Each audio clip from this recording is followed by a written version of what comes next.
So before we begin this important ceremony, and there's no ceremony that can be much more important than this, let me provide a brief update on Operation Epic Fury.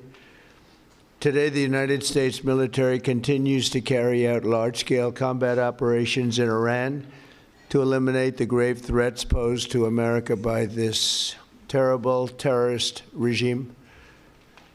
Following our obliteration of Iran's nuclear program in Operation Midnight Hammer a short while ago, we warned Iran not to make any attempt to rebuild at a different location because they were unable to use the ones that we so powerfully blew up.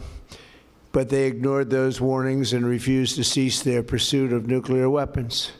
In addition, the regime's conventional ballistic missile program was growing rapidly and dramatically, and this posed a very clear, colossal threat to America and our forces stationed overseas. The regime already had missiles capable of hitting Europe and our bases, both local and overseas, and would soon have had missiles capable of reaching our beautiful America. The purpose of this fast-growing missile program was to shield their nuclear weapon development and make it extraordinarily difficult for anyone to stop them from making these highly forbidden by us nuclear weapons. We were the ones that were complaining. We were the ones that wanted it stopped. But everybody was behind us. They just didn't have the courage to say so. An Iranian regime armed with long-range missiles and nuclear weapons would be an intolerable threat to the Middle East, but also to the American people. Our country itself would be under threat, and it was very nearly under threat. I was very proud to have knocked out the Iran nuclear deal by President Barack Hussein Obama. That was a horrible, horrible, dangerous document. They would have had nuclear weapons 3 years ago, and they would have used them. But I'll not let that happen. For almost 47 years, this regime has been attacking the United States and killing Americans. Every time you see someone with missing arms and legs or a face that's been absolutely shattered violently, it was almost certainly caused by an Iran roadside bomb.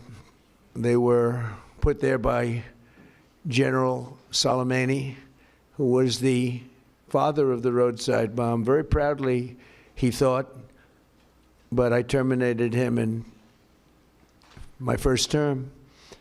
This was our last best chance to strike what we're doing right now and eliminate the intolerable threats posed by this sick and sinister regime. And they are indeed sick and sinister.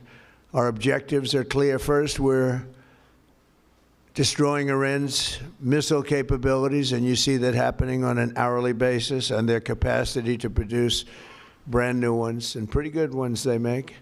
Second, we're annihilating their Navy. We've knocked out already 10 ships.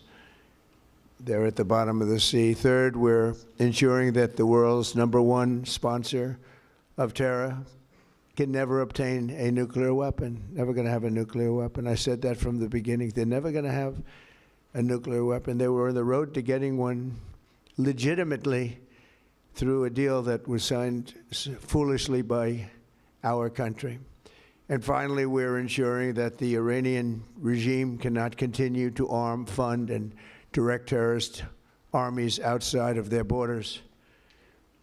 And we thought we had a deal, but then they backed out, and they came back, and we thought we had a deal, and they backed out. I said, you can't deal with these people. You got to do it the right way. Today, we grieve for the 4 heroic American service members who have been killed in action and send our love and support to their families. In their memory, we continue this mission with ferocious, unyielding resolve to crush the threat this terrorist regime poses to the American people, and a threat indeed it is. We have the strongest and most powerful, by far, military in the world, and we will easily prevail. We're already substantially ahead of our time projections, but whatever the time is, it's okay. Whatever it takes, we will always and we have right from the beginning. We projected 4 to 5 weeks, but we have capability to go far longer than that. We'll do it. Whatever somebody said today, they said, "Oh well, the president wants to do it really quickly. After that, he'll get bored." I don't get bored. There's nothing boring about this. Do you agree with that, Pete? I don't think there's anything, Mr. General. I think there's nothing boring about it. Somebody actually said from the media, "I think he'll get bored after about a week or two." No, we don't get bored. I never get bored.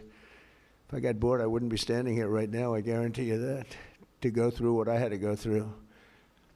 We also projected 4 weeks to terminate the military leadership, and as you know, that was done in about an hour, so we're ahead of schedule there by a lot. But please join me in thanking every American service member who bravely is standing in harm's way. They really are incredible, and I just want to thank you. We have a lot of them right here. Thank you very much. Thank you.